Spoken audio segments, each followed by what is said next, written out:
नमस्कार दोस्तों, मैं अखिलेश मौर्य आप लोग के समक्ष नया शीर्षक लेके आया हूँ, नया टॉपिक लेके आया हूँ। आज़ाद हैं हम, आज़ादी के 10 बड़े आंदोलन जिसके दम पर आज हम आज़ाद हैं। भारत के आज़ाद हुए 77 साल हो चुके हैं। इस आज़ादी को पाने के लिए हमने देश को एक लंबी लड़ाई लड़नी पड़ी। इस लड़ाई में कई आंदोलन हुए, जिसके बाद 15 अगस्त 1947 का दिन नया सवेरा लेकर आया। जानिए आज़ादी के 10 बड़े आंदोलन के बारे में, जिसकी वजह से आज हम भारतवर्षी आज़ाद हैं। नंबर 1, 1857 का विद्रोह। 1857 का विद्रोह को प्रथम भारतीय स्वतंत्रता संग्राम के नाम से भी जाना जाता है। यह ब्रिटिश शासन के विरुद्ध एक सशक्त विद्रोह था। यह विद्रोह 2 वर्षों तक भारत के विभिन्न क्षेत्रों में चला। इस विद्रोह का आरंभ मेरठ के सहित देश के अन्य छावनी में छोटे झड़पों और आगजनी से हुआ था। आज चलकर इसने एक बड़ा रूप ले लिया था। नंबर 2, नील विद्रोह। 19वीं शताब्दी के लगभग मध्य से लेकर भारत की स्वतंत्रता प्राप्ति तक अंग्रेजी शासन के विरुद्ध अनेक किसान आंदोलन हुए। इनमें नील आंदोलन, पावना आंदोलन, दक्कन विद्रोह, किसान सभा आंदोलन, एका आंदोलन, मोपला विद्रोह, बारदोली सत्याग्रह, तेभाग आंदोलन, तेलंगाना आंदोलन आदि।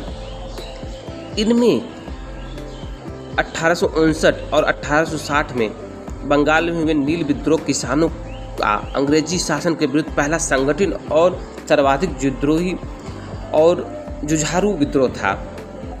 नंबर 3, जालियांवाला बाग कांड। यह घटना 13 अप्रैल 1919 की है।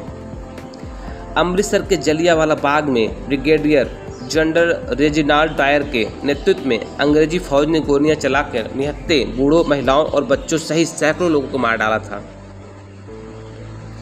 हजारों लोगों को घायल कर दिया था।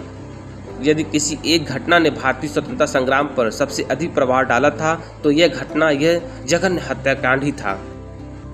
नंबर 4, चौरी चौरा कांड। 1 फरवरी 1922 को चौरी चौरा कांड भारत के इतिहास के पन्नों में कभी न भूलने वाला काला दिन है। इसी दिन चौरी चौरा थाने के दरोगा गुप्तेश्वर सिंह ने आज़ादी की लड़ाई लड़ रहे बलिदानियों की खुलेआम पिटाई शुरू कर दी। सत्याग्रहियों ने इसके बाद पुलिस वालों पर पथराव शुरू कर दी। जवाबी कार्रवाई में पुलिस ने गोलियां चलाई, जिसमें 260 व्यक्तियों की मौत हो गई।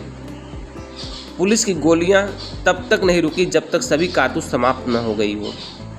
इसके बाद सत्याग्रहियों का गुस्सा फूट पड़ा और उसने थाने में बंद 23 पुलिस वालों को जिंदा जला दिया। नंबर 5, असहयोग आंदोलन। सितंबर 1920 से फरवरी 1922 के बीच महात्मा गांधी और भारतीय राष्ट्रीय कांग्रेस के नेतृत्व में असहयोग आंदोलन चलाया गया। जलियांवाला बाग नरसंहार सहित अनेक घटनाओं के बाद गांधी जी को लगा कि ब्रिटिश हाथों में एक उचित न्याय मिलने की संभावना नहीं है, इसलिए उन्होंने असहयोग आंदोलन की शुरुआत की। सितंबर 1920 से फरवरी 1922 के बीच महात्मा गांधी और भारतीय राष्ट्रीय कांग्रेस के नेतृत्व में असहयोग आंदोलन चलाया गया। जलियांवाला बाग नरसंहार सहित अनेक घटनाओं के बाद गांधी जी को लगा कि ब्रिटिश हुकूमत से न्याय मिलने की उम्मीद नहीं है, इसलिए उन्होंने असहयोग आंदोलन की शुरुआत कर दी थी। नंबर 6, सविनय अवज्ञा आंदोलन। ब्रिटिश साम्राज्यवाद के खिलाफ कांग्रेस द्वारा चलाए गए जन आंदोलन में से एक था। 1929 तक भारतीय नेताओं को शक होने लगा था कि ब्रिटिश कभी देश को आज़ाद नहीं करेगा, नहीं वह औपनिवेश स्वराज प्रदान करने की अपनी घोषणा पर अमल करेगा। इस बात को ध्यान में रखते हुए इस 1930 में सविनय अवज्ञा आंदोलन का चलाया गया।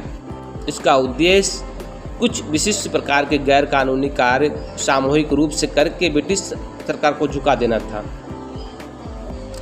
नंबर 7, पूर्ण स्वराज की मांग।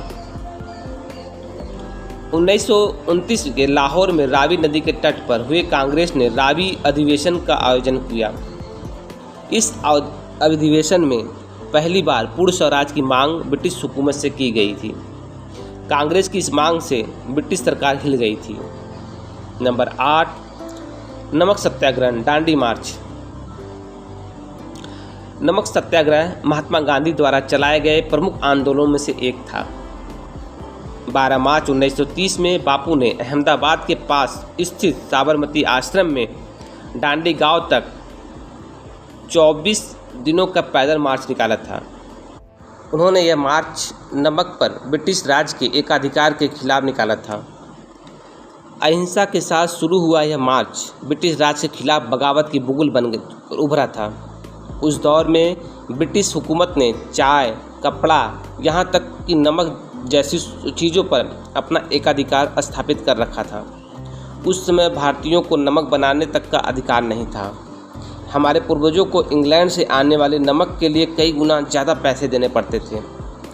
बाद में बापू के इस सत्याग्रह आंदोलन को दांडी मार्च के नाम से भी जाना जाता है। नंबर 9, आज़ाद हिंद फौज। सुभाष चंद्र बोस ने भारत को अंग्रेजों के कब्जे से आज़ाद कराने के लिए 1942 में आज़ाद हिंद फौज नामक सशस्त्र सेना का गठन किया था। 1 साल के अंदर ही इस फौज ने ब्रिटिश सेना और हुकूमत दोनों को हिलाकर रख दिया था। इस सेना ने देश के लोगों पर मर मिटने की जज्बा और देश को आज़ाद कराने के लिए संघर्ष के मनोबल को चरम पर पहुंचाने का काम किया। इस काम को अंजाम तक पहुंचाने में सुभाष चंद्र बोस ने अहम भूमिका निभाई थी। नंबर 10, भारत छोड़ो आंदोलन। भारतीय स्वतंत्रता संग्राम में निर्णायक भूमिका निभाने वाले भारत छोड़ो आंदोलन ने अंग्रेजी हुकूमत की नींव हिलाने का काम किया था। यह वह आंदोलन था जिसमें पूरे देश की व्यापक भागीदारी रही थी। इस आंदोलन के बाद ही अंग्रेजी हुकूमत को यह एहसास हो गया था कि भारत में लंबे अरसे तक बने रहना मुमकिन नहीं है। तो दोस्तों, अगर ये वीडियो आप लोग को अच्छा लगा हो तो प्लीज़ लाइक, शेयर, सब्सक्राइब जरूर करें। हम लोग 77वीं आज़ादी के अग्रसर हैं। आज 14 अगस्त 2024 है और हम लोग को आज़ादी 15 अगस्त 1947 को हो गई थी।